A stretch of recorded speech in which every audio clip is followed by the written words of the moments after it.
merintis bahwa pengarsipan film itu penting. Nah, karena waktu itu kesadaran pengarsipan itu mampu disosialisasikan oleh Mesbah yang kemudian mereka lalu mengumpulkan film, barang dan sebagainya sehingga menjelmalah menjadi sinematek yang memadai.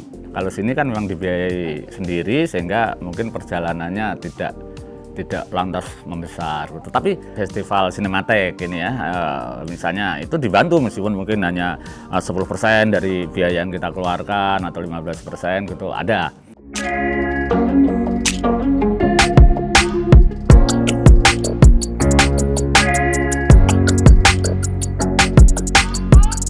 Siang, Mas Akais. Siang, Mas Iqbal, lama kita nggak ketemu. Iya, lama kita.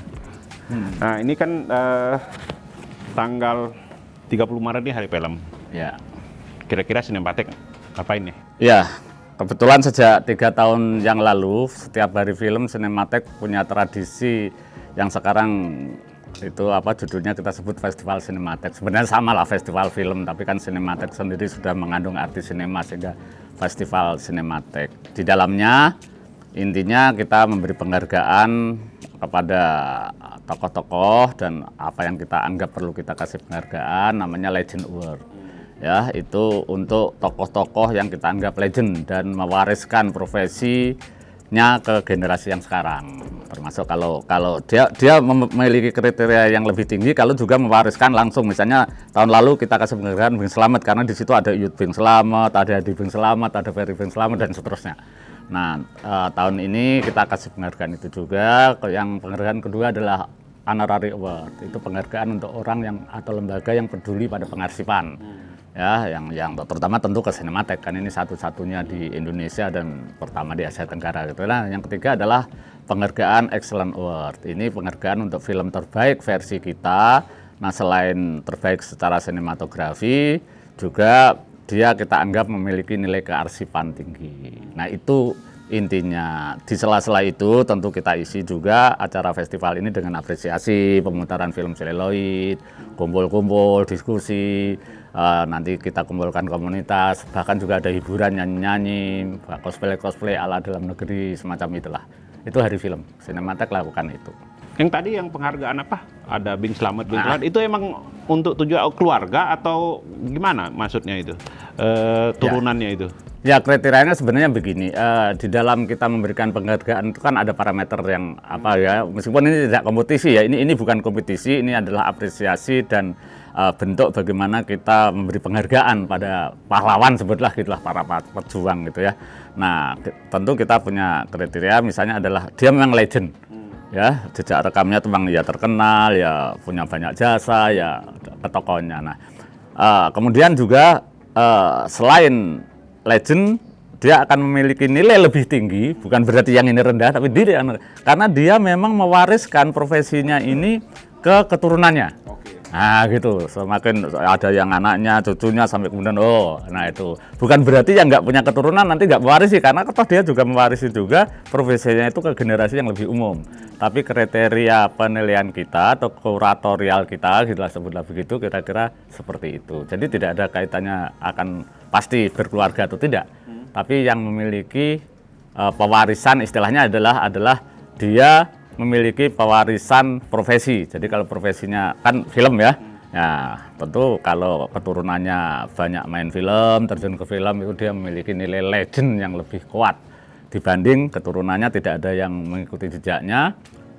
Nah itu kayak gitu. Teguh Karya punya teater film mewariskan ke murid-muridnya itu juga. Iya betul. Tapi untuk sementara ini pastilah akan lebih kalah dengan tadi Bing Slamet yang punya Iyut, punya Adi dan sebagainya. Kalah dalam arti bukan kompetisi ya, tapi karena kan gini, penghargaan ini kan terbatas ya. Pada tiap tahun gini 3 kita. Tentu kita nggak bisa memberi penghargaan yang sebanyak itu. Gitu. Nah, nanti yang kita hargai tahun ini kita sudah tetapkan karena itu Osvar Ismail. Suryo Sumanto itu pendiri Parvi, kan punya anak itu namanya Sakti itu ya. Terus yang Osvar Ismail jelas juga punya anak. Terus satu lagi adalah Sofia WD yang juga sudah kita hubungin keluarganya, ahli warisnya.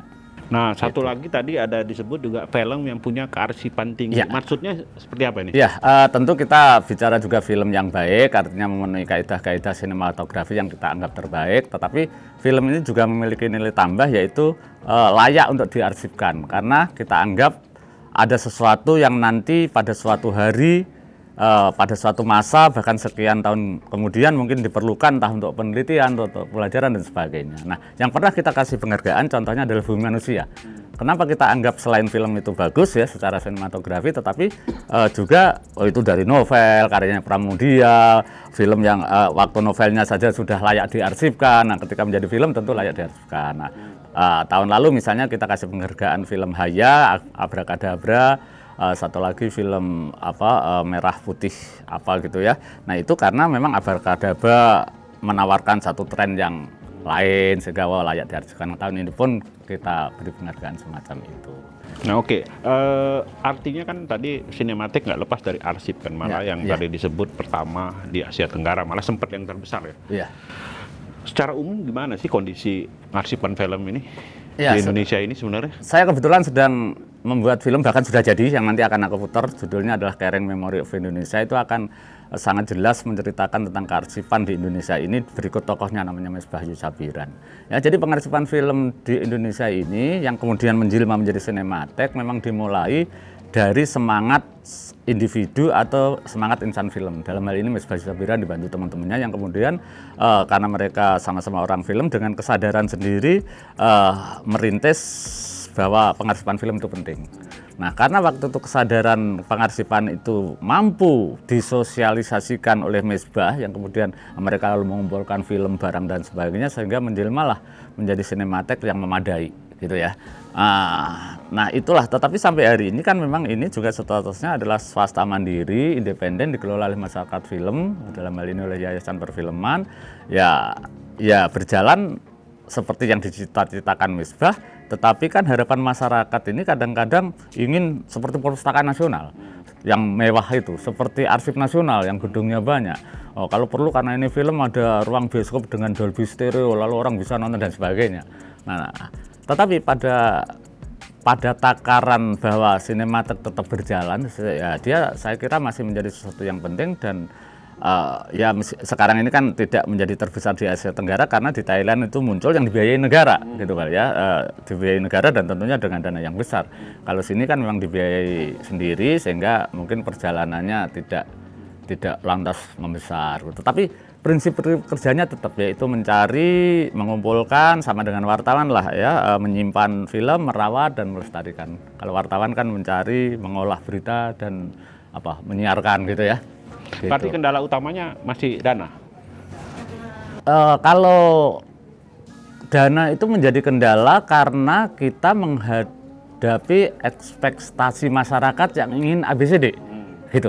Tetapi kalau sinematek realistis dalam arti ya memang begini, inilah sinematek sebenarnya nggak masalah, kita jalan terus, kita selenggarakan kegiatan, pengarsipan jalan terus, kita dapat film, ada yang kita beli sendiri, ada yang dihibahkan orang, ada yang disimpan orang, ada yang ya kayak gitulah.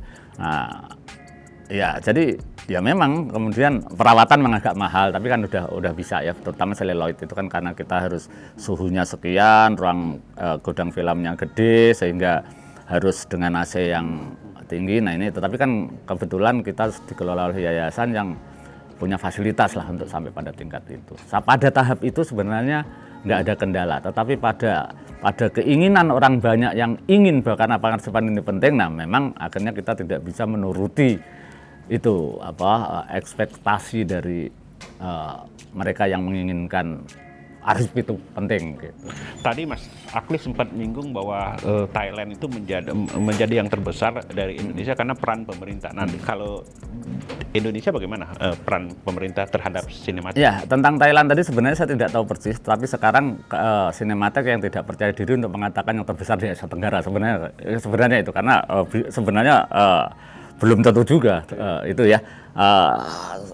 Ya sebenarnya kan memang kita tidak pernah mendapat bantuan pemerintah secara langsung, juga tidak pernah itu kecuali zaman Ali Sadikin itu yang waktu itu mendapat semacam dana abadi gitu ya, yang kemudian itulah menjadi modal yang perkembangannya sampai sekarang.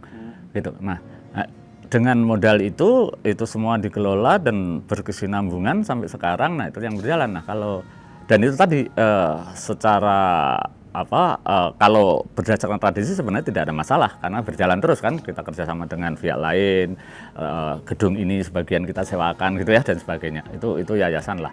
Nah, tapi kalau pertanyaan adalah apakah pemerintah, ya kan memang ini swasta mandiri, mungkin pemerintah punya kendala kalau membantu mungkin menjadi tidak sah atau menjadi apa dan sebagainya. Tetapi kalau program-program kita kadang-kadang dibantu.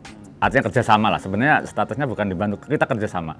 Ya, kita kerjasama, misalnya digitalisasi, gitu ya, kita kerjasama pernah dengan Dikbud. Tetapi bukan hanya dengan Dikbud kita kerjasama melakukan digitalisasi, dengan perusahaan film juga ada, dengan individu juga ada, dan sebagainya. Itu contoh.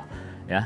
Nah, terus misalnya gini kayak festival Cinematheque ini ya, misalnya itu dibantu meskipun mungkin hanya 10% dari biaya yang kita keluarkan atau 15% gitu, ada. Tapi bentuk-bentuk bantuan itu tidak berupa bantuan langsung untuk pengarsipan, bukan begitu.